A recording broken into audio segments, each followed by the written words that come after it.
Megastar Chiranjeevi, కోట శ్రీనివాసరావు ఇద్దరు cinema నటులే. వీళ్ళిద్దరూ వెండితెరను ఏలేశారని చెప్పడంలో అతిశయోక్తి లేదు. కాకపోతే ఒకరు హీరోగా, ఇంకొకరు విలన్ గా. చిరంజీవి హీరో పాత్రలను గొప్ప స్థాయికి చేరిస్తే కోట విలన్ పాత్రలను సూపర్ యాక్టింగ్ స్థాయికి తీసుకెళ్లాడు. ఈ ఇద్దరు నటనలో పీక్ స్థాయిని చూపించారు.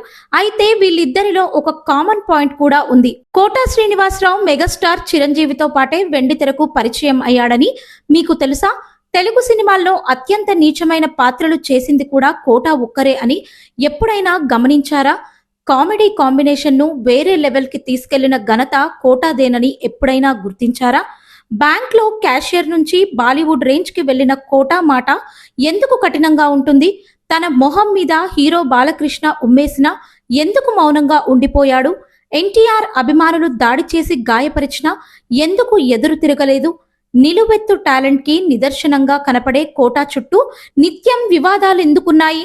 ఇలాంటి మరెన్నో విషయాలు ఈ వీడియోలో తెలుసుకుందాం. కోట శ్రీనివాసరావు సొంతూరు కృష్ణా జిల్లాలోని కంకిపాడు. తండ్రి సీతారామాంజనేయులు, అక్కడ వైద్యుడు. 1944 జూలై 10న పుట్టిన కోట శ్రీనివాసరావుకి 6 తోబుట్టువులు. అన్న నరసింహారావు, తమ్ముడు శంకర్రావుతో పాటు 2 అక్కలు, 2 చెల్లెళ్ళు. 1966లో రుక్మిణితో శ్రీనివాసరావు వివాహం జరిగింది. వీరికి 2 కూతుళ్లు, 1 కొడుకు. తమ్ముడు శంకర్రావు కూడా సినిమా, సీరియల్ ఆర్టిస్టుగా పరిచయమే.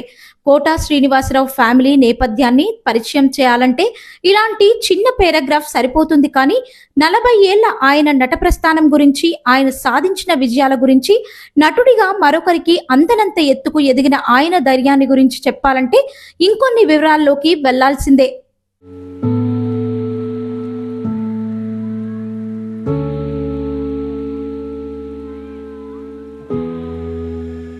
తెలుగు ప్రేక్షకులందరూ ముద్దుగా కోట అని పిలుచుకునే కోట శ్రీనివాసరావు అంటే తెలుగు సినిమా రంగంలో ఒక నట శిఖరం లాంటివాడు.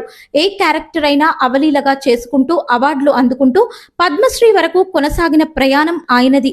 చిన్నప్పుడే వీధి నాటకాల నుంచి మొదలై కాలేజీ ఉత్సవాల్లో కూడా ఎంతో ఉత్సాహంగా నటించేవాడు కోట శ్రీనివాసరావు. డాక్టర్ అవ్వాలనుకున్నాడు. కానీ బీఎస్సీ పూర్తి చేశాక బ్యాంక్ లో ఉద్యోగం సంపాదించి ప్రభుత్వ ఉద్యోగి అయ్యాడు.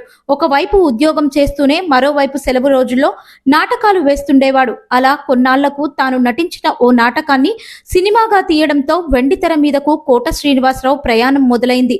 ఆ సినిమా పేరే ప్రాణం ఖరీదు. మెగాస్టార్ చిరంజీవి తొలి చిత్రం కూడా ఇదే సినిమా కావడం విశేషం. 1985లో వచ్చిన ప్రతిఘటన సినిమాలోని కాశయ్య పాత్రతో స్టార్ యాక్టర్ అయిపోయాడు. తెలంగాణ యాసతో చెలరేగి నటించాడు ఆ పాత్రలో. ఆ తరువాత సినిమాల్లో అవకాశాలు పెరగడంతో బ్యాంకు ఉద్యోగం వదిలేశాడు. ప్రతిఘటన తర్వాత వచ్చిన అహనా పెళ్ళంట సినిమా కోట కెరీర్ ని మలుపు తిప్పింది. తెలుగు సినిమా చరిత్రలోనే ఈ సినిమాకు కోట నటించిన పీనాసి లక్ష్మీపతి పాత్రకు ప్రత్యేక గుర్తింపు ఉందిప్పటికీ.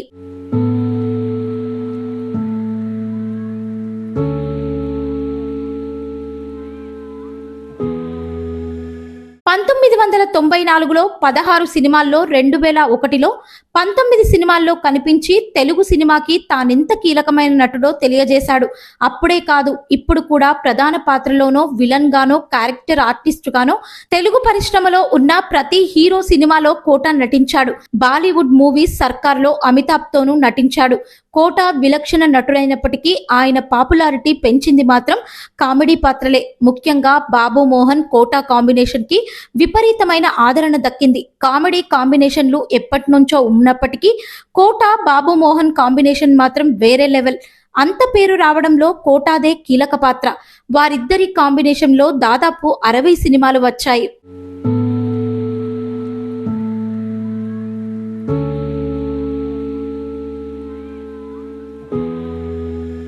తెర మీద ఎంతో కామెడీ పండించిన కోట లైఫ్ లో కూడా వివాదాలున్నాయి, విషాదము ఉంది. అలా ఆయన జీవితంలో మరిచిపోలేని విషాదం కొడుకు ఆంజనేయ ప్రసాద్ దుర్మరణం.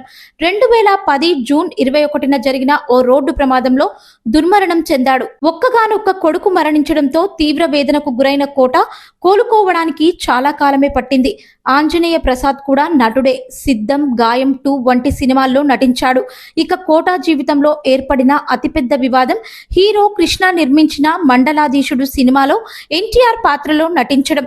కాంగ్రెస్ టీఆర్ఎస్ ని సపోర్ట్ చేస్తూ ఎన్టీఆర్ ను కించపరుస్తూ నిర్మించిన చిత్రం అది. దాంతో కక్ష పెంచుకున్న ఎన్టీఆర్ అభిమానులు ఓసారి విజయవాడ రైల్వే స్టేషన్ లో కనిపించిన కోట శ్రీనివాసరావుపై దాడి చేశారు. 1990లో ఒక సినిమా షూటింగ్ లో ఎదురుపడిన కోట మొహంపై హీరో బాలకృష్ణ ఉమ్మేశాడు. ఈ రెండు సంఘటనలను కోట పాజిటివ్ గానే తీసుకున్నాడు. అంత పెద్ద మనిషి క్యారెక్టర్ ను హేళన చేస్తూ నటించడం తన తప్పే అని సర్ది చెప్పుకున్నాడు.